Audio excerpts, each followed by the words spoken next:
السلام علیکم دوستو، کیسے ہیں آپ سب؟ میں ہوں عثمان نشاد اور آپ دیکھ رہے ہیں عثمان نشاد آفیشیل۔ تو چلیے چلتے ہیں ویڈیو کی طرف۔ 9 ستمبر 634 عیسوی کا مطابق 10 رجب 13 ہجری کا دن تھا۔ دمشق کے محاصرے کا 11واں دن تھا۔ محاصرے کے 10 روز یہ سرگرمی رہی کہ دمشق کے کسی نہ کسی دروازے سے رومیوں کے 1-2 دستے باہر آتے اور مسلمانوں پر حملہ کرتے، لیکن زیادہ آگے نہ آتے۔ مختصر سی جھڑپ لے کر قلعے میں واپس چلے جاتے۔ خالد رضی اللہ عنہ نے ابھی قلعے پر کسی قسم کا حلہ نہیں بولا تھا۔ خالد رضی اللہ عنہ نے دیکھ بھال کے لیے ہر طرف جاسوس بھیج رکھے تھے۔ محاصرے کے 11ویں روز ایک جاسوس اس حالت میں خالد رضی اللہ عنہ کے پاس آیا کہ اس کا گھوڑا پسینے میں نہایا ہوا تھا اور جب گھوڑا رکا تو کانپ رہا تھا۔ سوار کی اپنی حالت بھی کچھ ایسی ہی تھی، اس سے اچھی طرح بولا بھی نہیں جاتا تھا۔ خالد رضی اللہ عنہ نے پہلے تو اسے پانی پلایا، پھر پوچھا کہ وہ کیا خبر لایا ہے۔ رومیوں کی ایک فوج آ رہی ہے، جاسوس نے کہا۔ تعداد 10,000 سے زیادہ ہوگی، کم نہیں۔ تم نے اسے کہاں دیکھا ہے؟ خالد رضی اللہ عنہ نے پوچھا۔ خمس سے آگے نکل گئی ہے، جاسوس نے جواب دیا، اور ایک جگہ کا نام لے کر اس نے کہا، ہمارا ایک دستہ وہاں موجود ہے، رومی فوج کل کسی بھی وقت وہاں تک پہنچ جائے گی۔ ہمارے دستے کی نفری اس کے مقابلے میں بہت تھوڑی ہے، اسی لیے میں کہیں ایک ثانیہ بھی نہیں رکا۔ ہمارا دستہ مارا جائے گا اور رومی دمشق تک آ جائیں گے۔ خالد رضی اللہ عنہ نے جاسوس کو رخصت کر دیا۔ ان کے لیے یہ خبر حیران کن بھی نہیں تھی، پریشان کن بھی نہیں تھی۔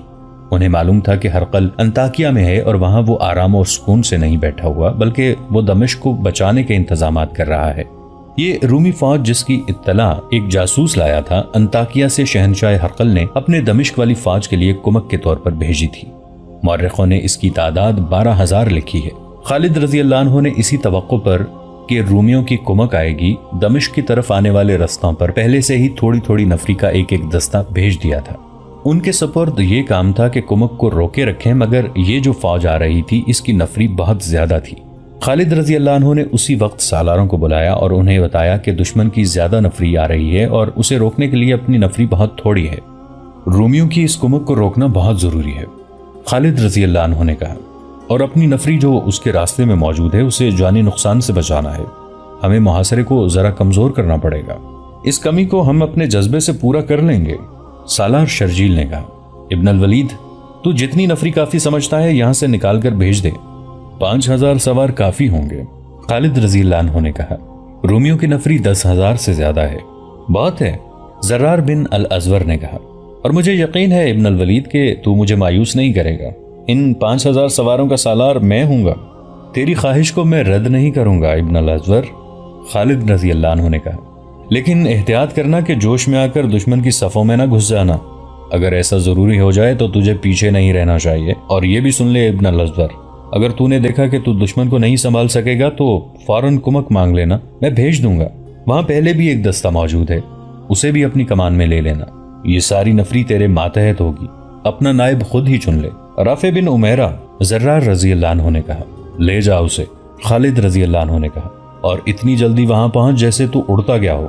زرار بن الازور رضی اللہ عنہ کو درہ عقاب یعنی شنعیت العقاب کے قریب پہاڑی علاقے میں 5,000 سواروں کے ساتھ پہنچنا تھا۔ وہ جگہ دمشق سے کم و بیش 20 میل دور تھی۔ زرار رضی اللہ عنہ تو جیسے اڑتے ہوئے وہاں پہنچ گئے۔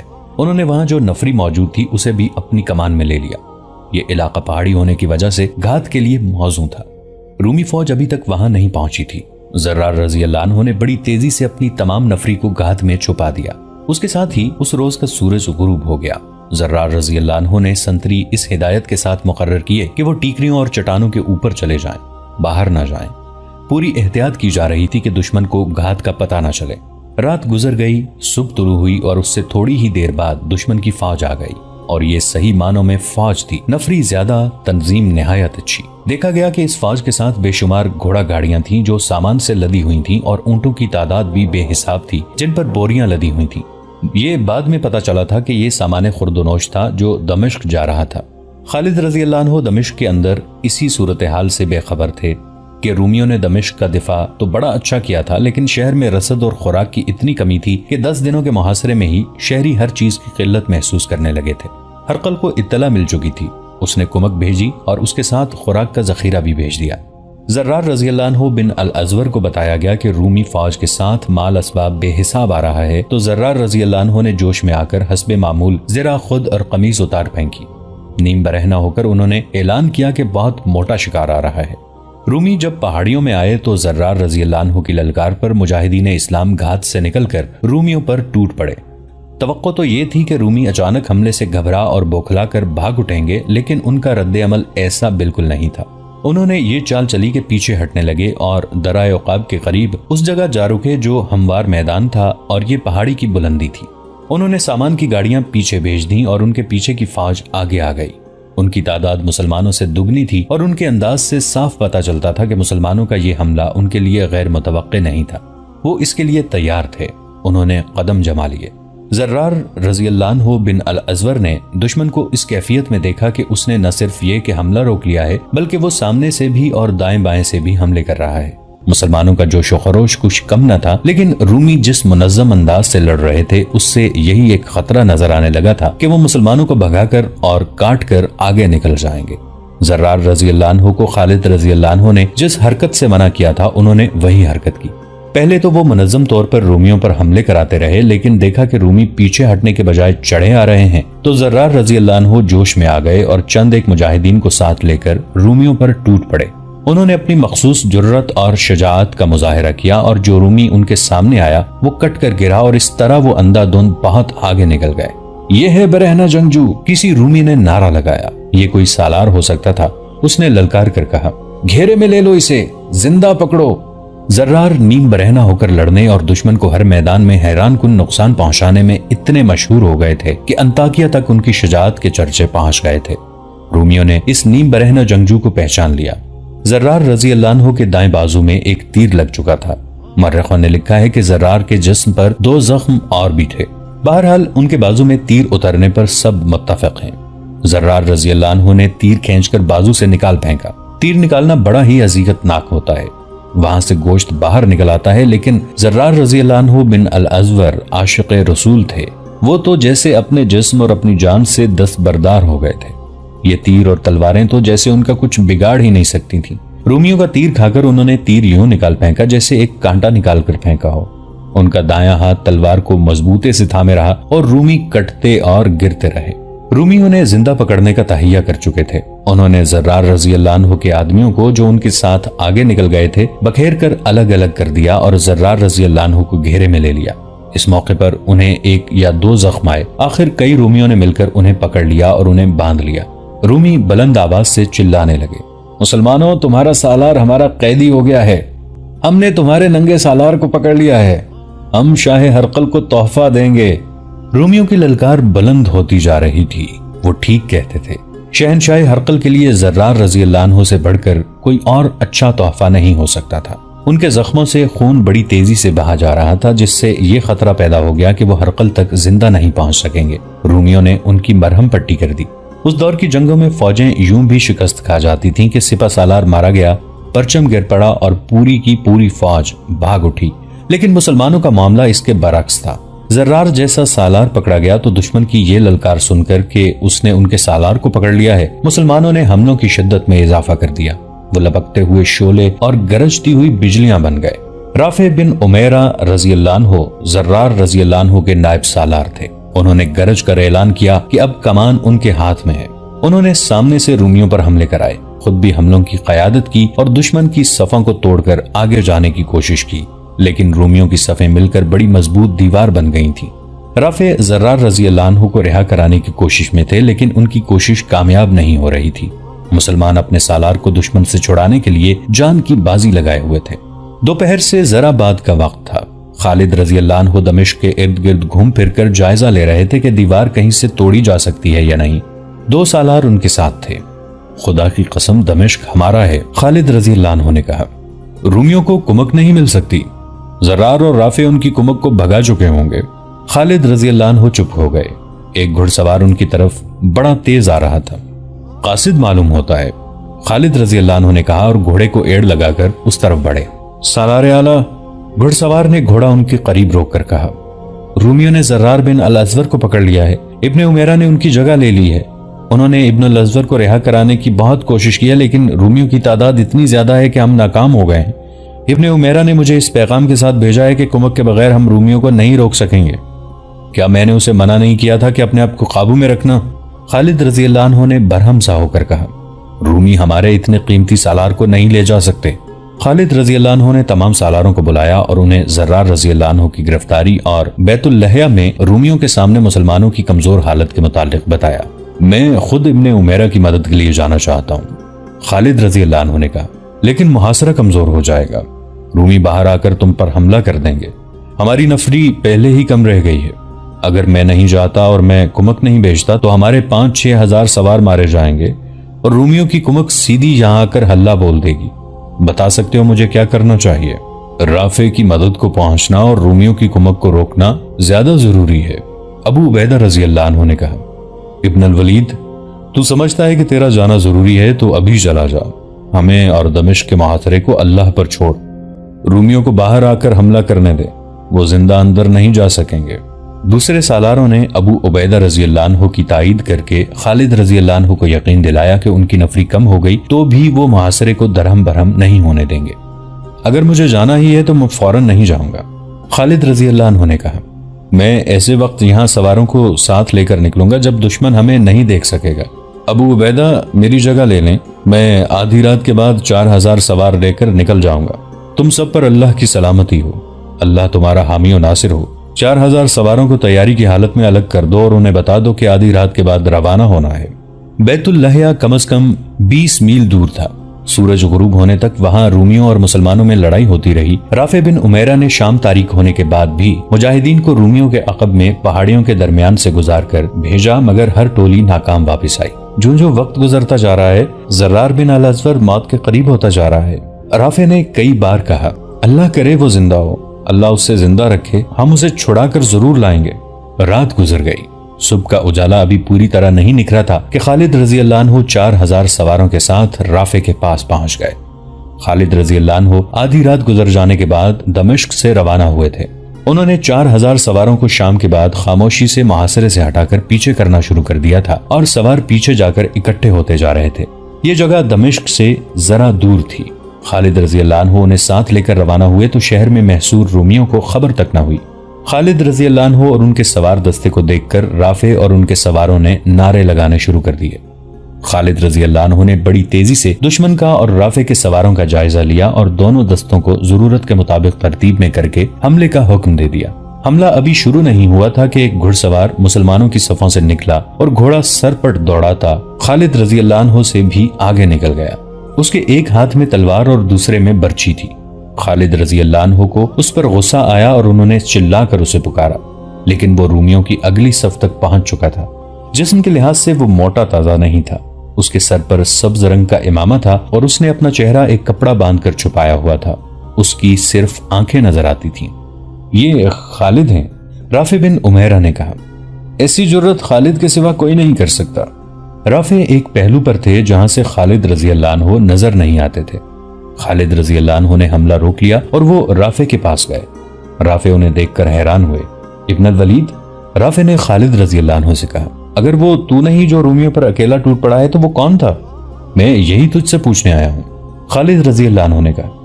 میں نے ابن الازور کو اسی حرکت سے روکا تھا۔ وہ دیکھ ابن الولید، رافع نے کہا، وہ جو کوئی بھی ہے ذرا دیکھ۔ وہ جو کوئی بھی تھا مسلمانوں کو بھی اور رومیوں کو بھی حیران کر رہا تھا۔ جو رومی اس کے سامنے آتا تھا وہ اس کی برچھی یا تلوار کا شکار ہو جاتا تھا۔ یہ سوار کہیں رکتا نہیں تھا، ایک ہاتھ میں تلوار اور دوسرے ہاتھ میں برچھی ہونے کے باوجود اس نے گھوڑے کو اپنے قابو میں رکھا ہوا تھا۔ ایک رومی کو گرا کر وہ دور چلا جاتا، کوئی اس کے تعاقب میں جاتا تو یہ سوار یکلخت گھوڑے کو روک کر یا گھما کر اپنے تعاقب میں آنے والے کو ختم کر دیتا۔ خالد رضی اللہ عنہ بھی مورخوں کی تحریر کے مطابق دم بخود ہو گئے تھے۔ ایک بار وہ رومیوں کو گرا کر اس نے گھوڑا دور سے موڑا تو خالد رضی اللہ عنہ کے قریب سے گزرا۔ خالد رضی اللہ عنہ نے چلا کر اسے رکنے کو کہا، لیکن سوار نہ رکا۔ دیکھنے والوں کو اس کی صرف آنکھیں نظر آئیں۔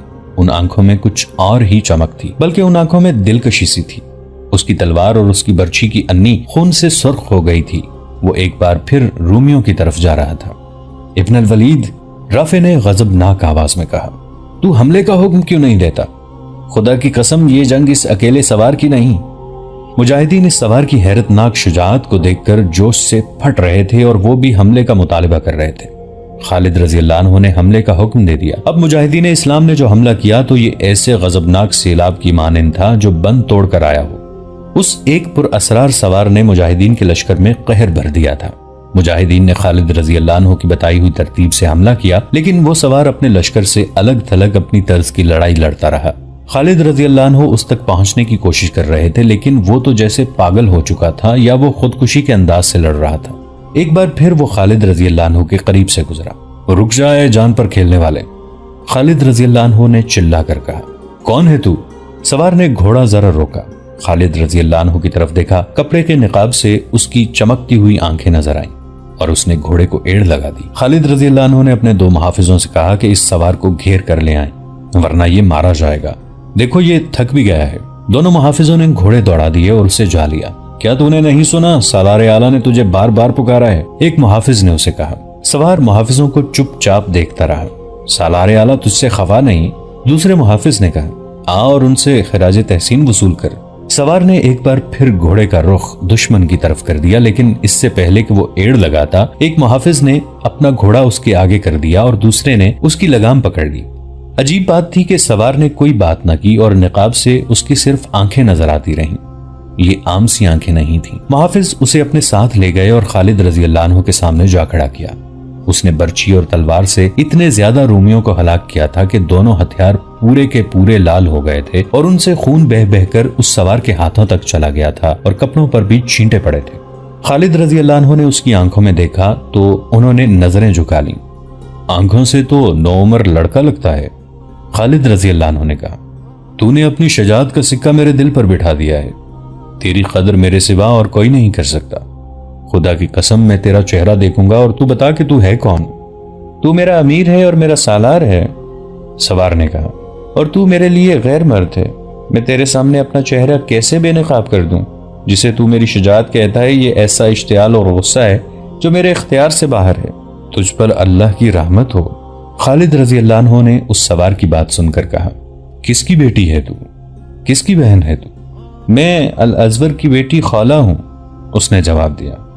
زرار بن الازور کی بہن، خالد رضی اللہ عنہ نے کہا۔ خدا کی قسم، خالہ بنت الازور نے کہا، میں اپنے بھائی کو رومیوں کی قید سے چھڑا کر دم لوں گی۔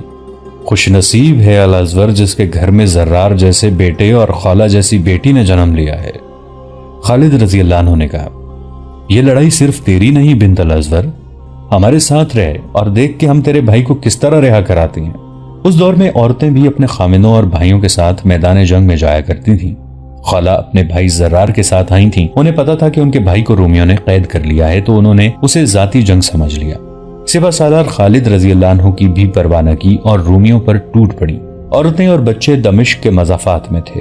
خالہ وہاں سے خالد رضی اللہ عنہ کے 4000 سواروں کے پیچھے پیچھے چل پڑی تھیں۔ جو ہی رومی اور مسلمان آمنے سامنے آئے، خالہ نے گھوڑے کو ایڑ لگا دی اور رومیوں پر ٹوٹ پڑی۔ خالہ نے ایسی مثال قائم کر دی جس نے مجاہدین اسلام کو نیا حوصلہ اور نیا ولولہ دیا۔ اب مسلمانوں کی نفری بھی زیادہ ہو گئی تھی اور قیادت خالد رضی اللہ عنہ کی تھی۔ خالد رضی اللہ عنہ کے ساتھ جو 4000 سوار گئے تھے وہ تازہ دم تھے۔ اس کے علاوہ پورا لشکر زرار رضی اللہ عنہ کے قیدی ہو جانے پر آگ بگولا تھا۔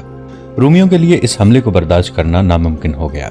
انہوں نے جم کر لڑنے کی کوشش کی، لیکن خالد رضی اللہ عنہ کی چالوں اور ان کے لشکر کے غیظ و غضب کے سامنے رومی ٹھہر نہ سکے۔ رومیوں کی فوج چونکہ ایک منظم اور تربیت یافتہ فوج تھی، اس لیے اس کی پسپائی بھی منظم تھی۔ اسے پسپا کرنے میں خالد رضی اللہ عنہ کو بہت زور لگانا پڑا۔ رومیوں کی پسپائی سے یہ مقصد تو پورا ہو گیا کہ دمشق کے دفاعی دستے کمک اور رسد سے محروم رہے۔ رومیوں کا یہ کمال تھا کہ جو رسد وہ ساتھ لائے تھے وہ اپنے ساتھ ہی لے جا رہے تھے۔ اب دوسرا مقصد سامنے تھا اور وہ تھا زرار رضی اللہ عنہ کی رہائی۔ اس مقصد کے لیے خالد رضی اللہ عنہ نے رومیوں کا تعاقب جاری رکھا۔ رومی اور تیزی سے پسپا ہونے لگے۔ خالد رضی اللہ عنہ نے ہر داؤ کھیلا مگر رومیوں نے کوئی داؤ کامیاب نہ ہونے دیا۔ خالد رضی اللہ عنہ نے تعاقب کی رفتار کم نہ کی۔ ان کی کوشش یہ تھی کہ رومی کہیں رکنے نہ پائیں۔ خالد رضی اللہ عنہ خود پیچھے رہ گئے۔ یہ بہن کا ایثار تھا جو اللہ نے، اور یہ زرار رضی اللہ عنہ کا عشق رسول تھا جو اللہ کو اچھا لگا۔ زرار رضی اللہ عنہ کی سرفروشی کو اللہ نے نظر انداز نہ کیا۔ پتہ چلا کہ زرار رومیوں کی قید میں زندہ ہیں۔ یہ خبر دینے والے 2 عربی تھے جو اس علاقے میں آ کر آباد ہوئے تھے۔ خالد رضی اللہ عنہ کے 2-4 سوار چھوٹی سی ایک بستی کے قریب سے گزرتے رک گئے۔ وہ پانی پینا چاہتے تھے۔ بستی کے لوگ اس خیال سے خوفزدہ ہو گئے کہ یہ فاتح فوج کے آدمی ہیں، اس لیے یہ لوٹ مار کریں گے اور جوان لڑکیوں پر ہاتھ ڈالیں گے۔ آبادی میں ہڑبانگ سی مچ گئی۔ 2 آدمی مسلمان سواروں کے پاس آئے۔ ہم بھی عرب کے باشندے ہیں، انہوں نے سواروں سے کہا۔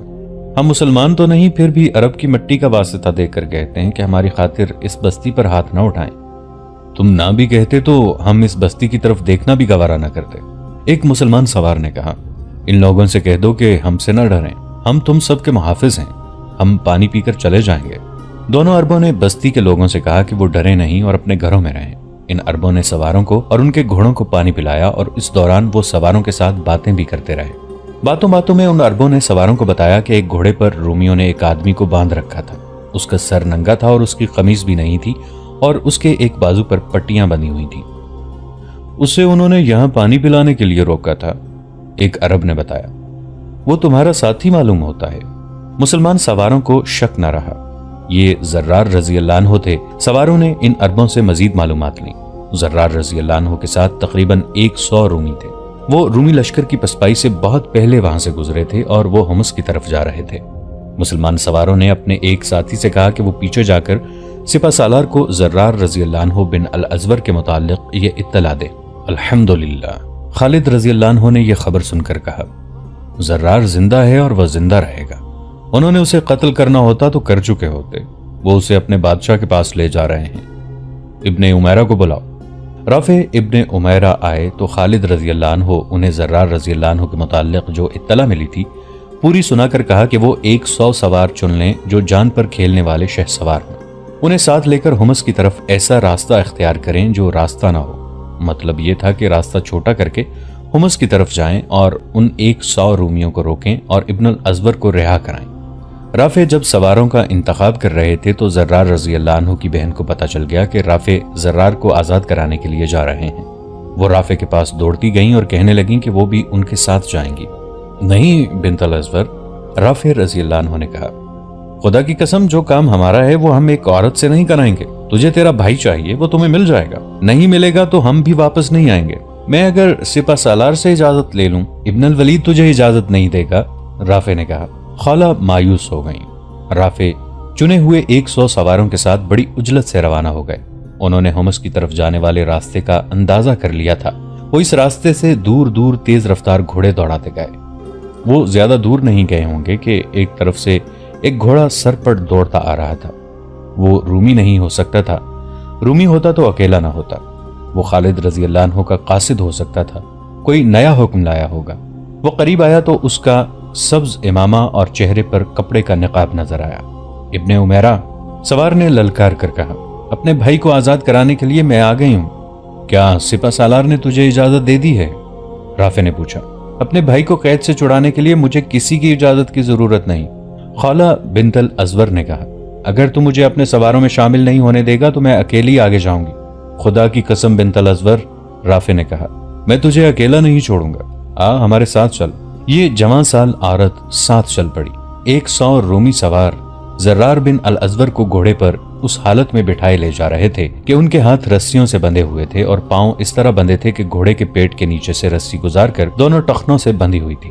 رومی ان پر پھپتیاں کستے اور ان کا مذاق اڑاتے جا رہے تھے اور زرار رضی اللہ عنہ چپ چاپ سنتے جا رہے تھے۔ ایک جگہ راستہ نشیب میں چلا جاتا تھا، اس کے دائیں بائیں علاقہ کھنڈروں کا تھا۔ جب رومی اس نشیب میں سے گزر رہے تھے تو اچانک دائیں بائیں آگے اور پیچھے سے رافع کے سواروں نے ان پر حلہ بول دیا۔ رومیوں کے لیے یہ حملہ غیر متوقع تھا، وہ اس طرح جا رہے تھے جیسے میلے پر جا رہے ہوں۔ زرار رضی اللہ عنہ کی بہن خولہ نے اپنے بھائی کو دیکھا تو اس نے رومیوں پر اس طرح حملے شروع کر دیے جس طرح وہ پوری رومی فوج پر کر چکی تھی۔ رافع بھی ایسے ہی جوش میں تھے۔ ان کے سوار ہزاروں میں سے چنے ہوئے تھے۔ انہوں نے رومیوں کا ایسا برا حال کر دیا کہ ان میں سے جو مرے نہیں یا زخمی نہیں ہوئے تھے بھاگ اٹھے۔ خطرہ یہ تھا کہ رومی زرار رضی اللہ عنہ کو قتل کر دیں گے۔ ان کی بہن تلوار اور برچھی چلاتی زرار رضی اللہ عنہ تک پہنچ گئی۔ رومیوں نے ان کی یہ کوشش کامیاب نہ ہونے دی، لیکن رافع نے ایسا ہلہ بولا کہ رومی سوار بکھر گئے، پھر فردن فردن بھاگ اٹھے۔ سب سے پہلے زرار رضی اللہ عنہ نے رافع سے ہاتھ ملایا اور جب بہن بھائی ملے